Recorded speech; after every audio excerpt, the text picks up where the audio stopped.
people want to work with people they like. And there were a lot of people we met on this trip who may or may not be able to help or may not have anything to do with what we're about, but you just never know where some of those connections might lead.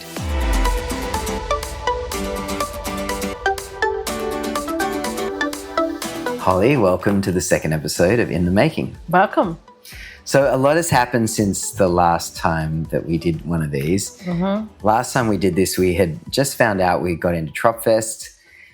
Tropfest has happened, and we had just one hell of a ride. The whole experience from the moment we found out all the way through to well, not just the night, but everything that came after the night has just been a total whirlwind. Yep.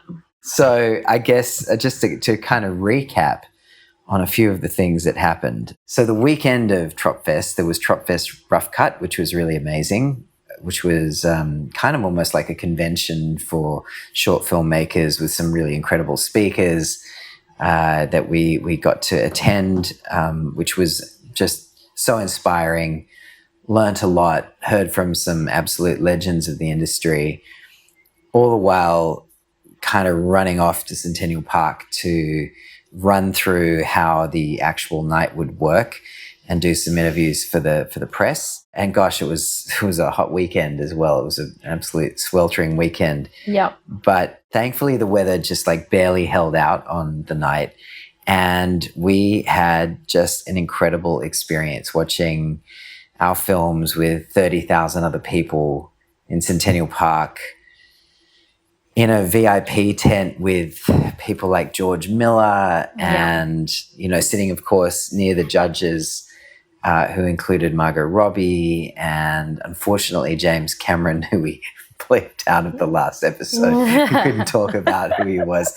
James Cameron couldn't be there in person, but he still watched the films, still was a judge, videoed in, zoomed in at the beginning of Tropfest. We know that he had a great response to our film, which was really lovely to hear. And we were lucky enough to win 2 awards on the night.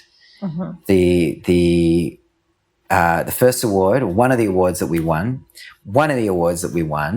was Best Cinematography. Yep. Massive shout out to our incredible cinematographer, Josh Flavelle, who is just, like, we could not have made this film without Josh. No.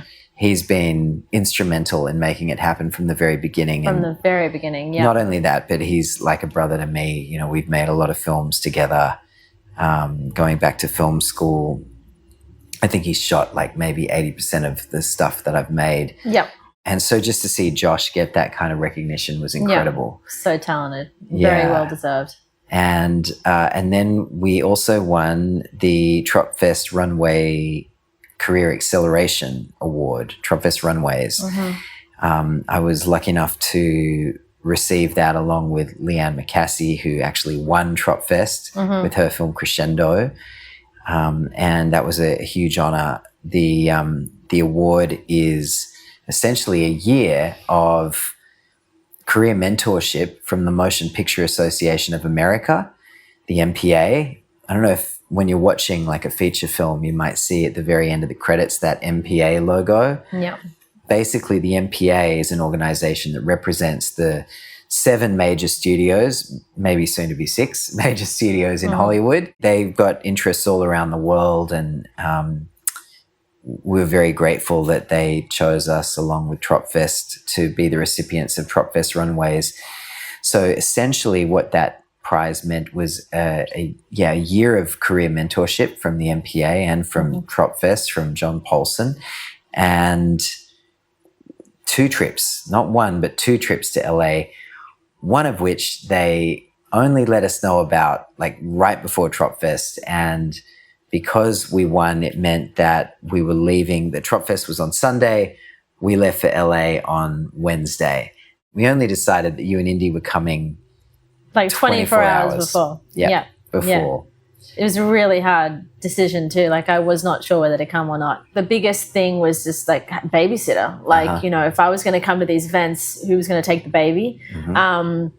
that was really hard. And I think I had to just remember to think outside of the box and go, okay, well, look, just what do you actually need? Well, what I actually need is just a babysitter to be able to cover her for, like a couple of hours or a few hours on a couple of occasions. And I thought, well, that's really not that long, because, my parents had also asked or offered to take her while we were there. And which we didn't really we didn't feel like we wanted to do. And I just thought, well, look, a couple of hours, a few hours, worst case scenario, she cries, I come home, but then, I'm going on this fun trip with you.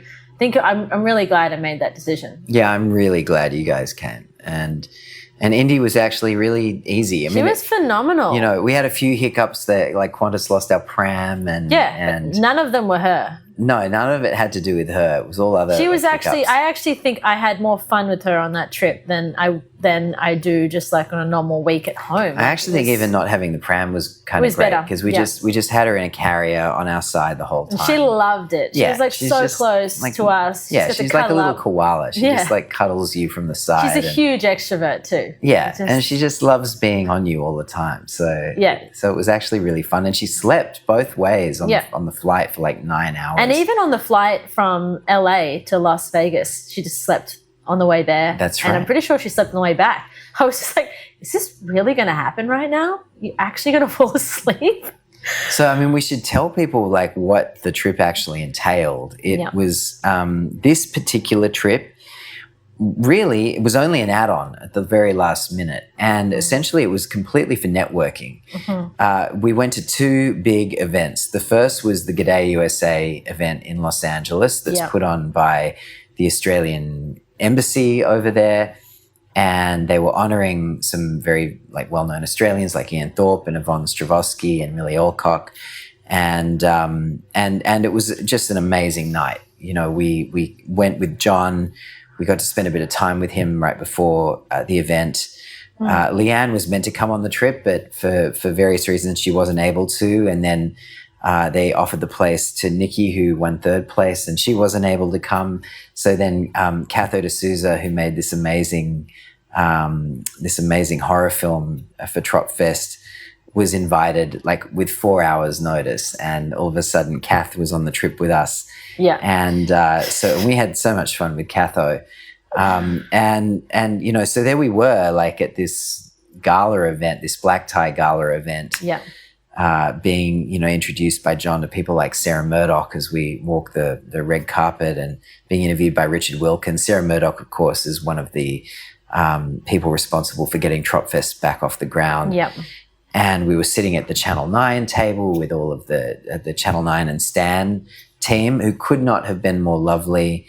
Amanda Lang from Stan couldn't have been more like welcoming and lovely. And we just had an amazing night of kind of networking with like a lot of Australians. That was the crazy thing about this trip, was we really didn't meet that many Americans. We met mainly all these amazing Australians. Yep.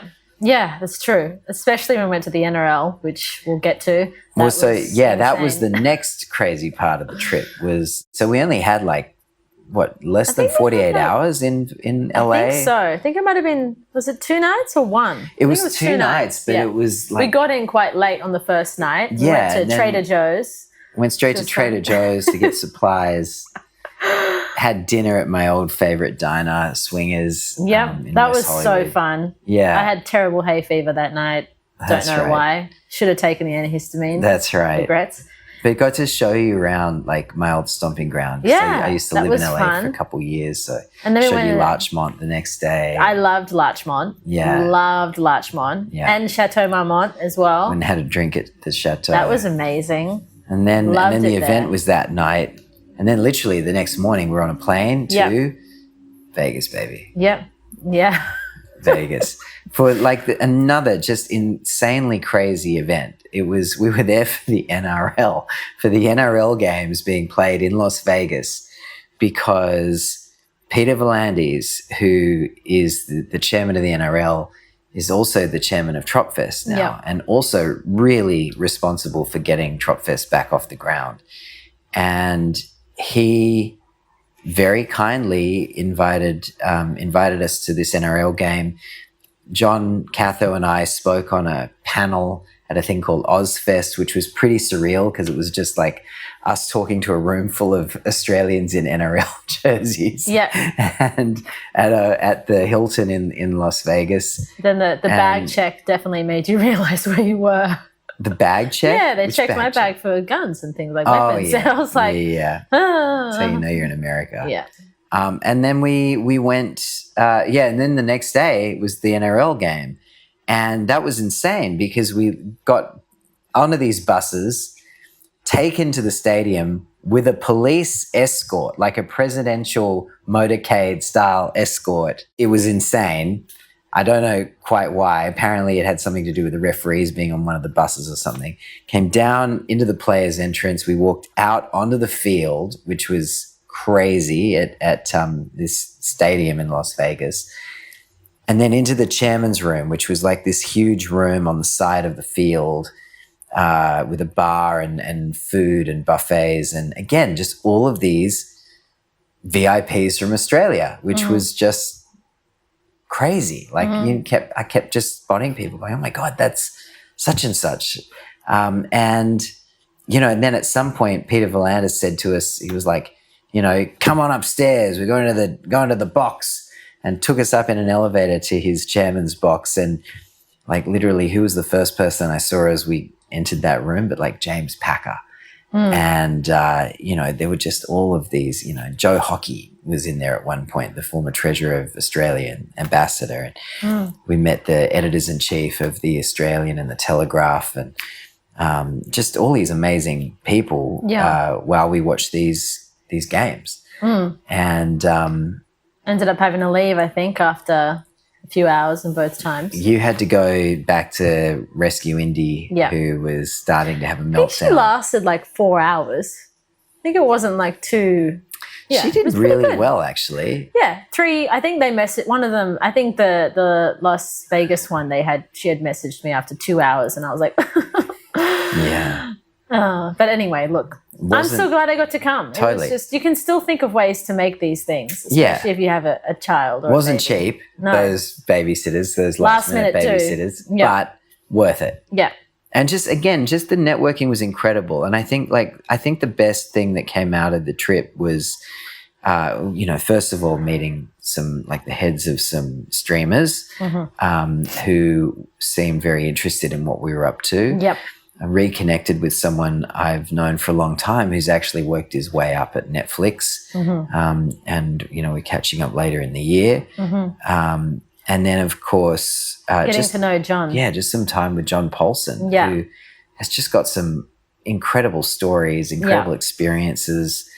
I love to have him on a podcast at some point to talk about. He's so inspiring. I think he really practices what he preaches. He has, just everything that he's achieved as a director in terms of his legacy with Tropfest, as an actor, he's got a hilarious story about auditioning for Tom Cruise for Mission Impossible 2 and booking it. And also just about how he got Tropfest up.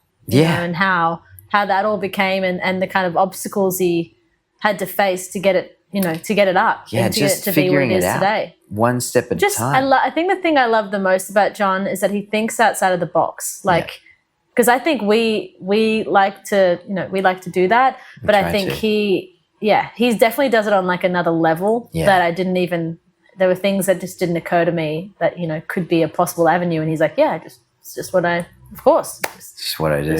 I don't want to give too much away, but. He's very inspiring. And, and I think what was lovely too is just hearing how determined he is to not just have Tropfest succeed, but, we were very lucky to be the recipients of this Runways prize, but like to really see us succeed. And, he and to make sure, he said, the goal is to get to Tropfest next year and have us up on the stage talking about the fact that we are going into production on a film or we've just shot it or whatever it might be. And, He's very and supportive. he said, like, let's make it happen. Like, tell me what you've got coming up. Let's make a project happen. We talked about one project with him over dinner one night and got some advice. And he very kindly offered to send it to someone incredible. Yeah. To send the script to someone. So, since I've been back, I've been frantically working on the next draft of that script. But I think we should probably mention what his advice was. Yeah, go for it. Yeah, because, I think I was definitely very curious about, what I said to him, what would be your advice for us right now, like, or for any filmmaker with where we're at or with where they're at, especially after Tropfest. And he mentioned, just go for it. Like, just go for it. And don't waste your time doing things you don't want to do. Just focus on what you want to do. And he was like, it took me 40 or 30 odd years to figure this out. And I've been doing things that, I thought I should do or that other people told me I should do. But it's taken me this long just to realize, I just actually want to do what I want to do. And usually the things that you want to do are the things that people are going to actually recognize or that are going to resonate with people and pay for, rather than just going, I'm going to do this because I should, Yeah. And it was definitely very good advice, I think, for us. Yeah, it was great advice. He was so inspiring. Yeah. The whole trip was so inspiring. Yeah. And, we're now in a position where we have a second trip coming up in November. Mm. On this trip, we'll be meeting with the MPA, with Stephen Jenner, who's the head of the MPA here in Australia. You got lunch with the other day? Had lunch with him and Leanne. There's opportunities for us to have meetings while we're there with agents and all of that kind of stuff. And to pitch. Mm-hmm. So that's the focus now between now and November how many months is that? Well, we're now in April. July, August, September, October. Well, we're thinking of going earlier, and if we do go at least a month earlier, then that's 5 months. So we've got 5 months to get our stuff together. Yeah. So we're very frantically, not frantically, but just we're very busily working at the moment on our slate. Yeah. And that just means taking massive action, I think. Yeah.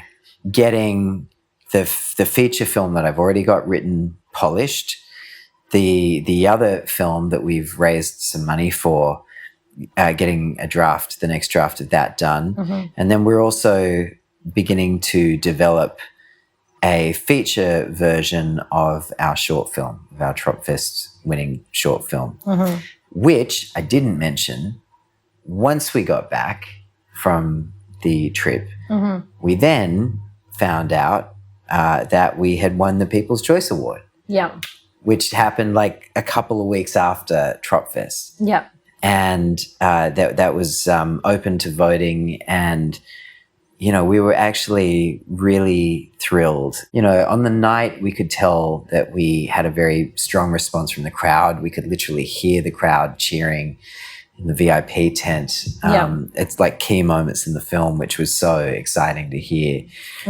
And, to just know that it was a crowd favorite and receive that kind of recognition was so awesome. Yeah. John called and he was very ecstatic. He was, And to get that call from John, so like he rang and we just, what was amazing about that call was he just couldn't have been more thrilled for us. And I think having just spent that time with him overseas, like, really helped kind of, just develop that relationship. And so it was so lovely that he was so excited for us that we'd won. And, that the two Tropfest Runways recipients had been the winner of the judges' prize and then the winner of the public, the People's Choice. Yeah. So that was really cool. And so, to walk away from Tropfest with those 3 awards has been like, doesn't really get much better. Yeah.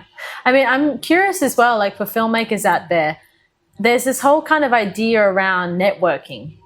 Do you have any advice for them on this? Because I know that you seem to be a very good networker, but you don't look at it like networking, which I think is the key. I can't remember. I think I may have spoken to this in the last podcast episode, but I'll speak to it again. I think the best advice on networking I've ever heard, I actually heard in a podcast from Tim Ferriss, the guy who wrote The 4 Hour Workweek. Tim Ferriss this was before he'd published any of his books. And he decided he was going to go to South by Southwest, the big tech music and film festival in Austin, Texas. He was going for the tech side of things.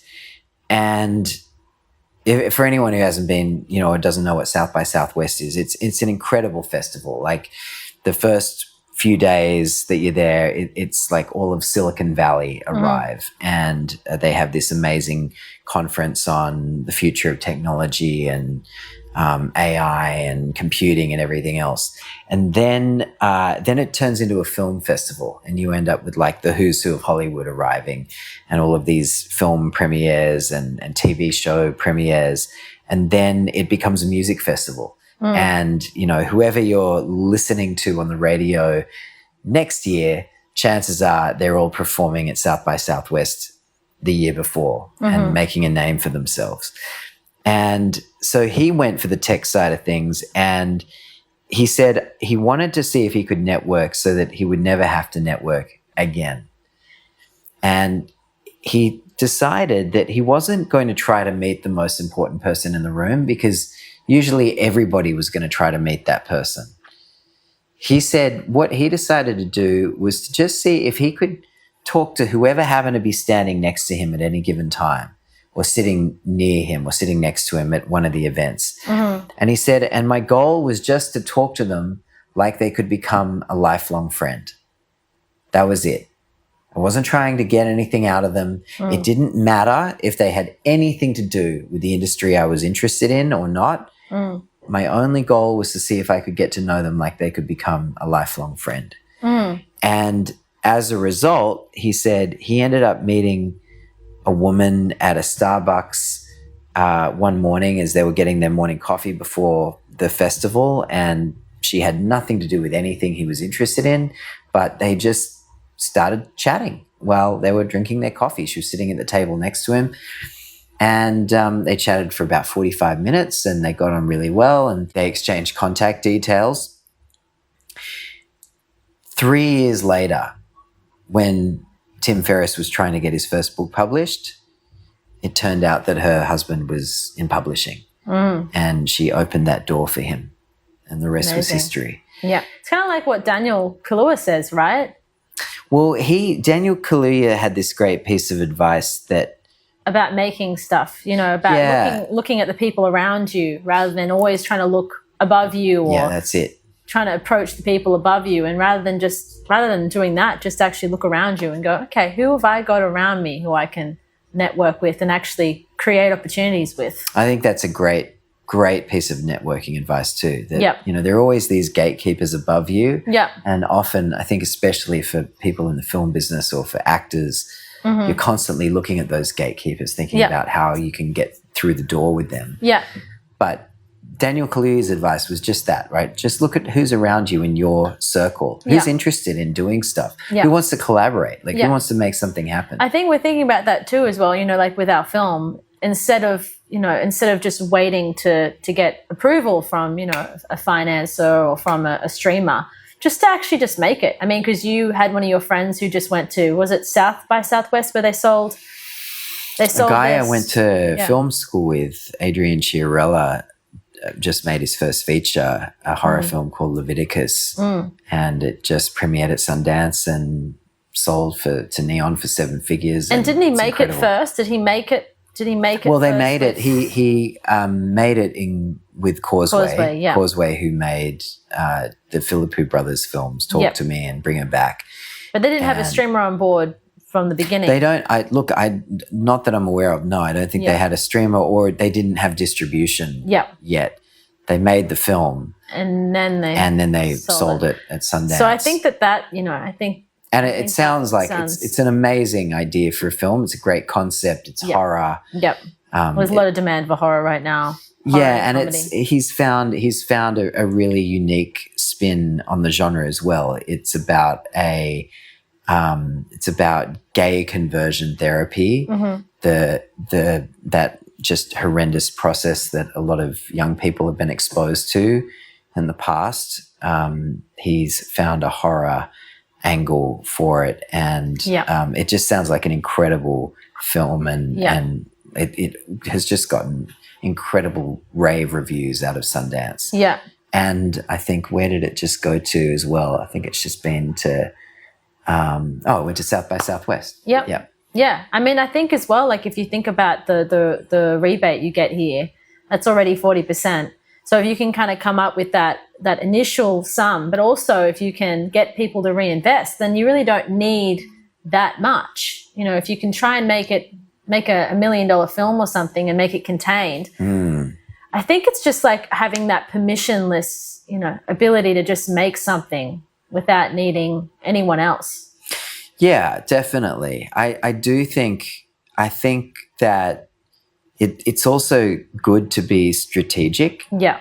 To kind of think about the film you want to make. Yeah. I think and look, I haven't always been strategic. I also think it's good to go and, you know, write the film that you want to see and to make projects that interest you. Because obviously if you start, and if you start on a film project, you could be working on that thing for the next 6, 7 years or 8 years or whatever. Like our TV show, it's already been 2 years. How long's it been? 2 years? Oh no, it's been 2 and a half. Oh my God, it's been more than that since we've been working on it. Since we got it picked up. Yeah, well, since we got the offer. Since we got the offer, it was, you know, that was September. Well, since we pitched it to them, it was that 2 years ago or 3 years ago? It was 2 years ago. September 2024. Yeah. So 2 years since we pitched it. And then we were working on it for maybe like 2 years before that. Yeah. So it's a long process. And like the film that I'm working on at the moment, that I'm up to draft, who knows what, I've been working on for like 7 years. So it's a long process. But to kind of think of projects that inspire you, that you're passionate about because you're going to be working on them for a long time. But also I do think it helps, like, if horror's evergreen, there's always room for another horror film. They do really well on the market. And do your research, like about which production companies be interested, you know, what streamer might be interested, like where do you want to go with it, rather than just, I'm just going to write this. You know, there is a way to combine, I think, both of the, you know, make something that inspires you, that you actually want to make, and also make it something that people are going to want to buy and pick up. You know, I think it's really important to be strategic about, you know, what's in demand right now, and, you know, what are they looking for right now? If they're looking for horror, if they're looking for comedy, or, you know, what is popular right now, what's going to be easier for you to get up. I think, you know, we heard from when we went to Screen Forever that what was in demand was horror and comedy. And the good thing about horror and comedy as well is that you don't need a leading actor or actress. You actually can just use, you know, someone who might be really talented, who isn't well known. So I think if you can start to think about, okay, have I got some kind of idea or something that I'm excited about that actually can serve what is popular right now, what kind of genre is popular, what they're looking for. You know, we heard when we went to G'day USA, one of the streamers is like, you know, comedy and horror. And that's still 2 years later. That's not to say that other things aren't going to get picked up. But I think at the beginning of your career, if you want to think about, you know, a way to break into the industry, I think it's going to be a lot easier if you are making something that they're looking for, that they need. And you can do that well. I think I've made that mistake before, in that, like, I'm working on a film that is neither of those things, and I've been working on it for 7 years, and it's a really hard film to get made because it's not a genre that can be made for a low budget. Mm-hmm. It's not a genre that I think that it's probably very execution dependent, and probably need like a leading name actor and actress in the main roles. And that's not to say that they won't take a risk on you. You know, like when we spoke to John, he said like stranger things have happened. But I think, you know, it's just the path of least resistance. But, you know, for you in this case, like it's a really important film for you to make. So at the same time, I guess we're going to prop all projects up at the same time. And that's the kind of pathway we've decided to go on. But we've definitely got a psychological thriller story that is something that, you know, we want to pitch, that also we are really excited about. That's something that we would like, a story that we'd like to tell.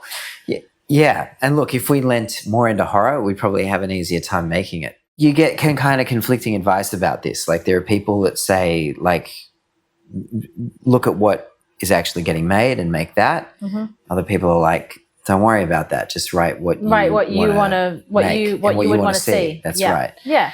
I mean, I guess my kind of thoughts on that, like both can be true. My thoughts is if there's a way for you to do both, then great.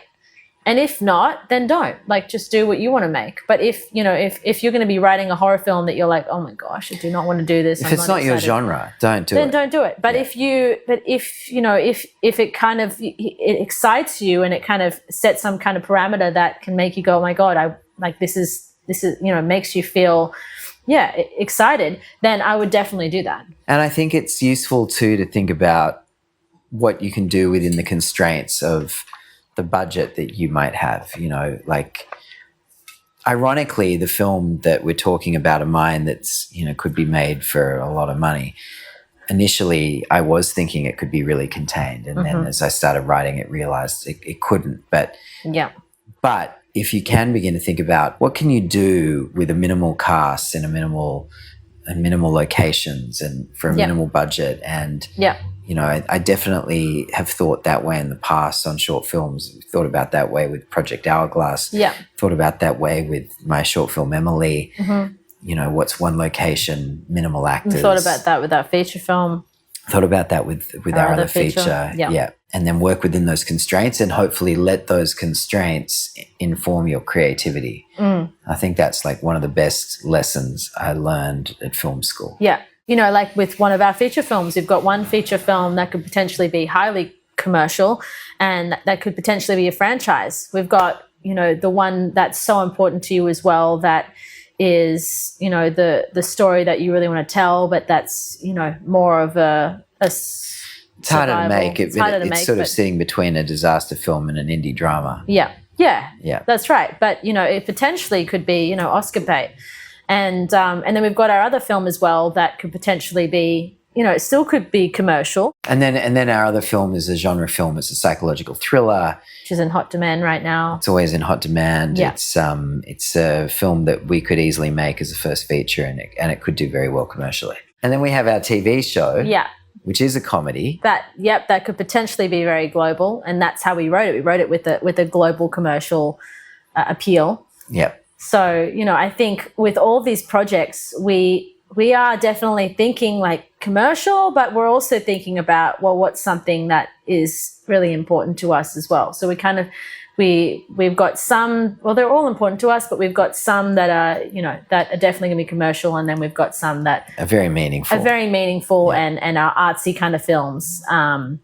And I think it's still important to, I never want us to get to a point of going like, oh my gosh, we're doing this all for like, in order to get somewhere, like selling our soul just to make it. I don't want that. I want us to still feel enlivened and lit up and inspired every day. And I think that with these projects, we definitely do. And if we do, then I think other people will too. I think that's kind of the measurement for me. And then I guess the other thing that we're doing in order to kind of make all of this happen is we've had to rethink how we run our business, how we run Acting Mastery, which is our bread and butter, because I think, we're about to become very busy.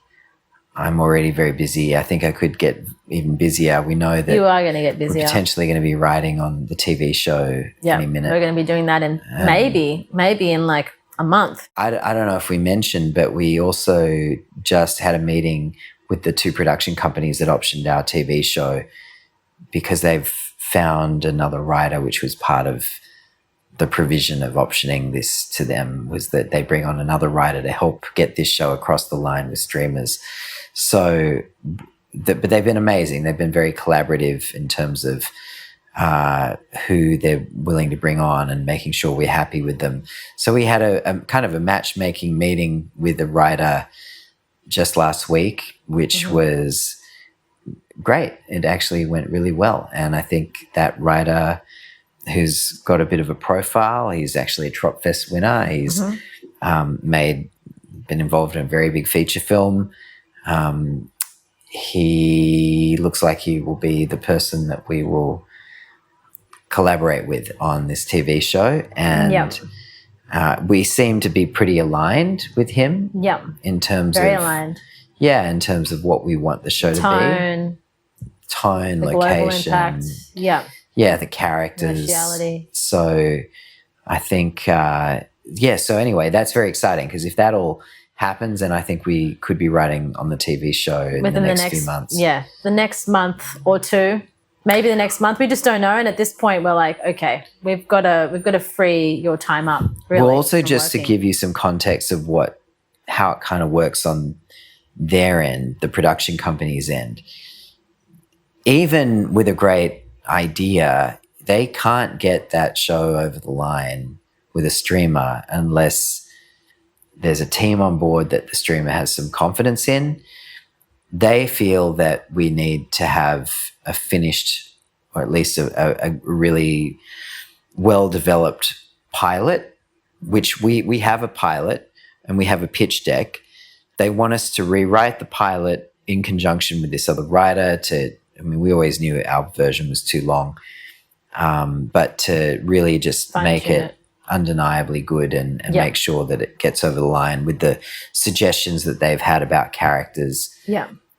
So they don't feel that a pitch is enough anymore to get it over the line with the streamer, that the streamers want to see that episode, which is fine. But I think on their end, they've now got to figure out whether or not that means having a writer's room to work on that pilot before it gets rewritten by me and the other writer, or do me and the other writer just have a crack at it and see how we go. So once that happens, then if we can once the streamer's on board, I think the ball will get rolling then. Then development begins. Yeah.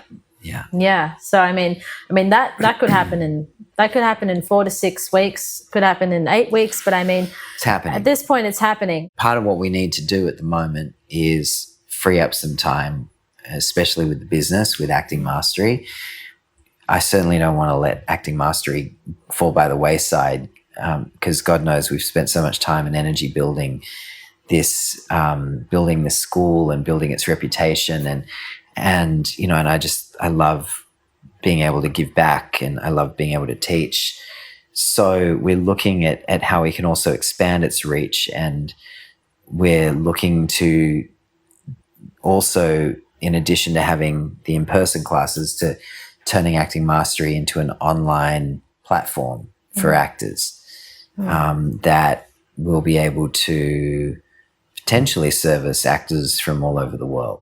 I'm curious, what was your favorite takeaway from our trip? The biggest takeaway for me from the trip was to go for it. I think just like what John said, just freaking go for it. Make stuff happen. I definitely think that this last trip was very much about networking, and it sort of sounds cliche maybe, but that whole idea that people want to work with people they like is very true. And I think just being able to form those relationships, and again, there were a lot of people we met on this trip who may or may not be able to help, or may not have anything to do with what we're about, but nevertheless were just really awesome to meet and to talk to and connect with, and hopefully stay in touch with. And you just never know where some of those connections might lead.